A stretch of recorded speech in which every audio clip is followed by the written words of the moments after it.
India's number 1 varicose veins hospitals ఐబీసీను సంప్రదించండి. మీ నొప్పి లేని ప్రయాణాన్ని ప్రారంభించండి. జై శ్రీరామ్. నా పేరు మాధురి. మీరు చూస్తున్నది సుమన్ టీవీ నెట్వర్క్. ఈరోజు మనతో పాటు ఉన్నారు ప్రముఖ జ్యోతిష్య వాస్తు పండితులు బ్రహ్మశ్రీ గుండెపూడి సుధీర్ శర్మ గారు. నమస్కారం గురువు గారు. జయ శ్రీరామ్. శ్రీమాత్రే నమః. శ్రీ గురుభ్యో నమః. గురువు గారు, మనకి దగ్గరలో జ్యేష్ఠ పూర్ణిమ ఉంది కదండి, దాన్నే ఏరువాక పూర్ణిమ అని కూడా అంటారు కదండి.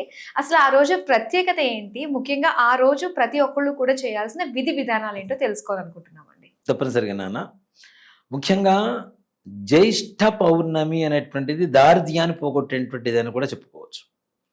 జ్యేష్ఠాదేవి ఎవరు? శనీశ్వరుడి భార్య, లక్ష్మీదేవికి అక్క. అలక్ష్మి, లక్ష్మి, దారిద్ర్యం, అదృష్టం, ఈ రెండు కూడా. జ్యేష్ఠ పౌర్ణానికి జ్యేష్ఠ నక్షత్రమే వస్తుంది పౌర్ణమి రోజున, కాబట్టి జ్యేష్ఠ మాసం అయింది ఇది కదా. అంటే ఇక్కడ జ్యేష్ఠ అంటే ఏంటి? లక్ష్మీదేవి కంటే పెద్దది కాబట్టి జ్యేష్ఠ, పెద్దది అని చెప్పి అర్థం కూడా వస్తుంది. అంటే ఇది మనకి మాసాల్లో కల్లా కూడా పెద్ద మాసం, పెద్ద మాసంగా చెప్పుకోవచ్చు జ్యేష్ఠ మాసాన్ని. ఇక్కడ మనం చాలా మంది కూడా మనం జ్యేష్ఠ మాసం, చైత్ర మాసం ఇట్లా చెప్పి పిలుస్తుంటాం కదా నాన్న. తమిళనాడు వైపు వెళ్తే నక్షత్ర వాళ్ళు రాసుల ప్రకారం చెప్తారు మాసాన్ని. మీనమాసం, వృషభ మాసం, మేషమాసం అని చెప్పి మా రాసులతో పోల్చుకుంటుంటారు వాళ్ళు. ఓకే. వాళ్ళు అలా జ్యేష్ఠ పౌర్ణమి రోజున, జ్యేష్ఠ నక్షత్రం వచ్చిన పౌర్ణమి రోజున మన ఇంట్లో ఉండేటువంటి అలక్ష్మి వెళ్ళిపోయి లక్ష్మీదేవి పరిపూర్ణమైనటువంటి అనుగ్రహం కలగడానికి కొన్ని రకాలైనటువంటి పరిహారాలు ఉంటాయి. చాలా సింపుల్గా ఉండేటువంటి పరిహారాలు. ఆ విధంగా వెళ్ళిపోతే నాన్న, ముఖ్యంగా మనం జ్యేష్ఠ పౌర్ణమి రోజున సాయం సంధ్యా సమయంలో ఇంటి మన ముఖద్వారం ఉంటుంది కదా, సింహద్వారం, సింహద్వారం ముందు చక్కగా ఆవు పేడ తీసుకొచ్చి శుభ్రంగా రౌండ్గా అలకండి. అలకి దాని మీద వరిపిండి, పసుపు, కుంకుమ ముగ్గులు పెట్టండి. అలాగే గడపకు కూడా శుభ్రంగా, అందులో ఈసారి శుక్రవారం కూడా కలిసి వచ్చింది నాన్న పౌర్ణమి, చక్కగా గడప మొత్తం శుభ్రంగా కడిగి పసుపు కుంకాలు పెట్టుకోండి. పెట్టుకున్న తర్వాత ఒక మట్టి ప్రమిద, 2 ప్రమిదలు తీసుకొచ్చి కాస్త పెద్దది తెచ్చుకొని ఆవు నెయ్యి దాంట్లో వేసి దీపారాధన వెలిగించండి. 2 ఒత్తులు వచ్చేట్టుగా వెలిగించండి. తూర్పు నుంచి మనం పడమరముఖంగా మనం కూర్చుంటాం. ఆ దీపాలేమో ఇంటి వైపుకు తిరిగి ఉంటాయి, లోపలికి తిరిగి ఉంటాయి. అలా పెట్టి దాంట్లో ఈ దీపం మీద దీపలక్ష్మి పూజ అని ఒకటి ఉంటుంది నాన్న.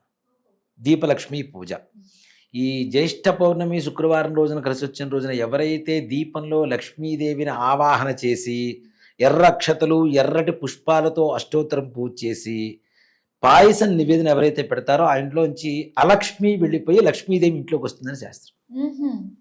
దారిద్ర్య దేవత వెళ్ళిపోతుంది, లక్ష్మీదేవి లోపలికి వచ్చేస్తుంది, గ్యారంటీ. ఆ దీపం మనం ఎంతసేపు ఉంటే అంతసేపు ఉండనివ్వండి, దానికి చిన్న ప్రొటెక్షన్ ఇస్తే సరిపోతుంది. గ్లాసులు అవి అమ్ముతుంటారు మనకి బయట, అవి పెట్టేసి చక్కగా దీపారాధన పూజ చేయండి.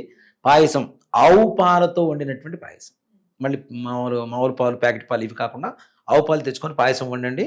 తప్పనిసరిగా నివేదన పెట్టి సంధ్యా సమయం తర్వాత 6:30 గంటల దగ్గర నుంచి ఈ పూజ చేసి తప్పనిసరిగా ఇంట్లో ధూపం వేయండి. మీ ఇంట్లో ఎంత ప్రశాంతమైనటువంటి నిద్ర పడుతుందో, లక్ష్మీదేవి ఇంట్లోకి వస్తున్న సంగతి కూడా మనకి, అంటే ఇక్కడ చాలామంది చెప్తున్నారు నాన్న, కొన్ని విధానాలు, కొన్ని మంత్ర ఉపాసనలు ఇవన్నీ చెప్తున్నప్పుడు నాకు తెలిసిన ఒక భక్తురాలు ఉంది, వారాహి అమ్మవారి ఉపదేశం తీసుకుంది అమ్మాయి. నిన్న కూడా ఫోన్ చేసింది అమ్మాయికి ఏంటంటే అమ్మవారు ఇంట్లోకి వస్తున్న సంగతి అర్థమైపోతుంటుంది. గజ్జల శబ్దం పడుకున్నప్పుడు శబ్దం గల్ గల్ గల్ గల్ అని లోపలికి వస్తుంటుందిట, ఈమె చుట్టూ తిరుగుతూ ఉంటుందిట. ఇప్పుడు ఈ మధ్యకాలంలో మీరు వీడియోస్ చూశారో లేదో, అమ్మవారి దగ్గర ఒక పువ్వు పెట్టేసి అమ్మా నన్ను అనుగ్రహించమ్మా, నన్ను చూడమ్మా, మా తల్లి కాదు, మా బంగారు తల్లి కాదు, కొన్ని వీడియోస్ వస్తాయి. ఆవిడ సంగతి నేను చెప్పి ఆవిడ అదే అంటుంది, అసలు మా హస్బెండ్ నాతో కూర్చొని పూజ చేసుకుంటాడు అన్నది ఒక కళ అనుకున్నారు గురువు గారు. అలాంటిది నేను కుదరకపోతే తన ఎక్కడైనా కూర్చొని పూజ చేసుకునే పరిస్థితికి వచ్చేసారు మా వారని చెబుతుంది అమ్మాయి. వారాహి నవరాత్రులు లాస్ట్ ఇయర్ నన్ను మొదలుపెట్టింది అమ్మాయి పూజ. మొట్టమొదటి రోజున అమ్మాయి అనుకున్న సంకల్పం ఏంటంటే, మా ఆయన ఒక్కరోజు నాతో కూర్చొని పూజ చేసుకుంటే చాలు అనుకొని నమస్కారం చేసుకొని ప్రారంభించిందిట. నవరాత్రుల్లో చివరి రోజున ఇద్దరు కలిసి కూర్చొని పూజ చేసుకుంటాం. ఎంత తొందరగా చూపించేసింది చూడండి. అలాంటిది మొన్న మధ్య నాకు అమ్మాయికి ఏ కళ వచ్చినా నాకు ఫోన్ చేస్తూ ఉంటుంది. రాణి అమ్మాయి పేరు. ఫోన్ చేస్తూ ఉంటుంది, గురుగారు నాకు ఇట్లా కళ వచ్చింది గురుగారు, ఇలా కళ వచ్చింది అని చెప్పి. నిన్న ఫోన్ చేసింది, ఏమైంది నాన్న అంటే, లేదు గురువుగారు, అమ్మవారు లోపలికి వస్తున్న గజ్జల శబ్దం రోజు వినపడుతుంది. శుక్రవారం సాయంత్రం కనుక పూజ చేస్తే ఆ శబ్దం కూడా నేను వినలేనంత, అంటే ఒక 100 మంది కనుక కలిసి వస్తే గజ్జల శబ్దం ఎలా ఉంటుందో అలా చుట్టూ గల్ గల్ గల్ గల్ అని రాత్రంతా ఇదే శబ్దంతో ఉంటున్నాను. అది విన్నప్పుడు నాకు తెలియనటువంటి నా ఒళ్ళంతా కూడా ఈ గూజ్బంప్స్ వచ్చేస్తున్నాయి, గరుపాటుతనం వచ్చేస్తుంది, నాకు ఒక తెలియని ఆనందంలో ఉండిపోతున్నాను.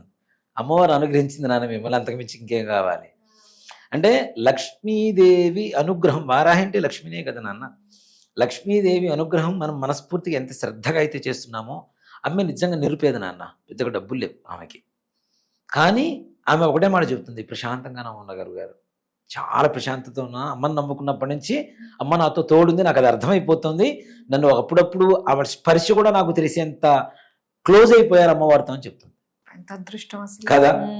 ఇక్కడ అలాంటి లక్ష్మీదేవి అనుగ్రహం మనకి రావాలి అంటే మనకి ఈ రోజున కనుక ఈ విధంగా చేస్తే, ధూపం కనుక ఇంట్లో వేస్తే తప్పనిసరిగా అమ్మవారి ఆగమనం మనకు అర్థమవుతూనే ఉంటుంది, మనకు సెన్స్కి తెలుస్తూనే ఉంటుంది. తప్పనిసరిగా తెల్లవారేసరికి మీకు లక్ష్మీదేవి మీ ఇంట్లోకి ప్రవేశించింది అని చెప్పడం ఏమాత్రం కూడా సందేహం లేకుండా మీరే అనుభవిస్తారు, స్వానుభవంగా తెలుసుకోగలుగుతారు.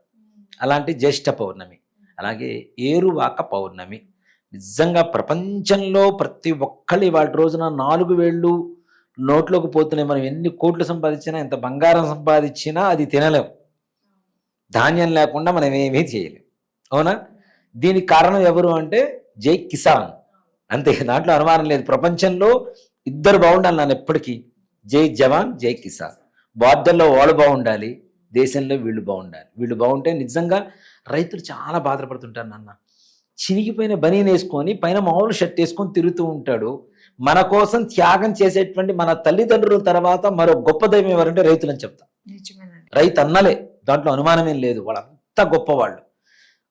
కాళ్ళకు చెప్పులు లేకుండా లోపల దిగుతూ ఉంటారు, పొలంలోకి దిగుతూ ఉంటారు. పాము కాటు సోకి చనిపోయినటువంటి వాళ్ళు ఉన్నారు, అయినా సరే వాళ్ళ పిల్లలు మళ్ళీ ఇదే వ్యవసాయమే చేస్తూ ఉంటారు. అలాగే నీళ్లలో దిగినప్పుడు ఫంగస్ వస్తాయి నాన్న, వేళ్ల మధ్యలో ఫంగస్ వచ్చి ఇన్ఫెక్షన్స్ వస్తాయి వాళ్ళకి. అవి కూడా లెక్క చేయకుండా వాళ్ళు పంటలు పండిస్తూనే ఉంటారు. అర్ధరాత్రి పూట నిద్ర మానుకొని పొలానికి నీళ్లు పెట్టడానికి వెళ్తూ ఉంటారు, కావల కాయడానికి వెళ్తూ ఉంటారు. ఎంత గొప్ప త్యాగం నాన్న వాళ్ళది. అది మనం ఆలోచించే ఎంతసేపటికి 100 రూపాయలు ఇస్తున్నాం, 2 కేజీలు బియ్యం తెచ్చుకుంటున్నాం అని ఆలోచిస్తున్నాం. కానీ ఈ 2 కేజీల బియ్యం పండించడానికి రైతు పడేటువంటి కష్టం అంతా ఇంత కాదు. కాబట్టి వీళ్ళిద్దరు ఎప్పుడు బాగుండాలని కోరుకుంటాను నేనైతే. మనం తినే ప్రతి ముద్దకి అది ఏ పొలం నుంచి అయితే వస్తుందో, ఏ రైతు అయితే పండిస్తున్నాడో వాళ్ళకి ధన్యత, మన తప్పనిసరిగా కృతజ్ఞత తెలుపుకోవాల్సినటువంటి పరిస్థితులు. అంత గొప్ప వాళ్ళు రైతులని చెప్తా. వాళ్ళకి అసలైన పండగ ఏంటి అంటే ఏరువాక పౌర్ణమి. తొలకరి ముందు వచ్చేటువంటి, ఇప్పుడంటే సీజన్ లేదు, అన్ సీజన్ లేదు, వర్షాలు పడుతున్నాయి. కానీ మనకి ఎండాకాలంలో వర్షాలు ఏంటి అన్న కదా. వరుణదేవుడు కూడా అప్డేట్ అయ్యాడు మనతో పాటు. ఎప్పుడు కావాలంటే అప్పుడు వర్షాన్ని ఇస్తూ ఉన్నాడు. ఎప్పుడు వర్షం పడుతుందో లేదు, ఎప్పుడు చలి వస్తుందో లేదు, ఎప్పుడు ఎండ వస్తుందో తెలియదు. ఒకటే రోజు 3 వాతావరణాలు చూస్తున్నాం కదా. కాశ్మీర్ చూస్తున్నాం, అట్లానే కేరళ చూస్తున్నాం, తమిళనాడు చూస్తున్నాం, మన ఆంధ్రప్రదేశ్ తెలంగాణలో ఉంటూ. సో కాబట్టి ఈ వాతావరణం ఏదైతే మేఘావృతం అవ్వడానికి నైరుతి ఋతుపవనాలని చెప్పి మనం చూస్తుంటాం కదా, ఇవి ప్రారంభమయ్యేదే మనకి జ్యేష్ఠ పౌర్ణమి తర్వాత నాన్న. ఋతుపవనాలు కంప్లీట్గా మనకి ప్రారంభమయ్యేదే జ్యేష్ఠ పౌర్ణమి తర్వాత. దానికి ముందుగా ఏదైతే ఎడ్లు, మనకి ఎద్దులు కావచ్చు, లేదంటే దునపోతులు కావచ్చు, ఏవైతే ఉన్నాయో వాటికి పూజ చేసుకునేటువంటి పండుగ రోజు ఏరువాక పౌర్ణమి. అంటే మన వ్యవసాయానికి ఏవేవైతే మనకు ఉపయోగపడుతుంటాయో నాగలి, తప్పనిసరిగా ఆ రోజు నాగలి కడతారు. ఇప్పుడు మన మామూలు బండ్లు కడతాం కదా నాన్న, ఆ రోజున ఎడ్లకి నాగలి కడతారు. నాగలి కట్ట ఆ రోజున దున్నడం ప్రారంభిస్తారు. మొత్తం దుక్కితే కదా, తర్వాత వర్షం పడ్డప్పుడు విత్తనాలు వేసుకోవడానికి సానుకూలంగా ఉంటుంది. అంతకుముందు పండించినటువంటి పంట అవశేషాలు ఏవైతే ఉంటాయో అవి మొత్తం బయటకు వస్తూ ఉంటాయి కదా, లోపల లేకుండా ఎండిపోయిన గడ్డి ఇట్లాంటివి ఏవి లేకుండా మొత్తం దున్నడం అనేటువంటిది ఆ రోజున ప్రారంభం జరుగుతూ ఉంటుంది. ఏరువాక పౌర్ణమి రోజున. మరుసటి రోజు నుంచి ప్రారంభం అవుతుంది. దాని ముందు రోజు వాటికి కృతజ్ఞతగా ఆ పశు సంపదకి పూజ చేసుకునేటువంటి రోజే నిజంగా చెప్పాలంటే ఏరువాక పౌర్ణమి. ఏరువాక పౌర్ణమి అంటే ఇప్పటికీ విలేజెస్లో పండగేనా అన్న. ఇప్పుడు మనకు తెలియట్లేదు కానీ, సిటీలో ఉండి ఈ వాతావరణం మనకు తెలియట్లేదు కానీ, అసలు మా చిన్నప్పుడు ఏరువాక పౌర్ణమి అంటే ఒక పెద్ద పండగ.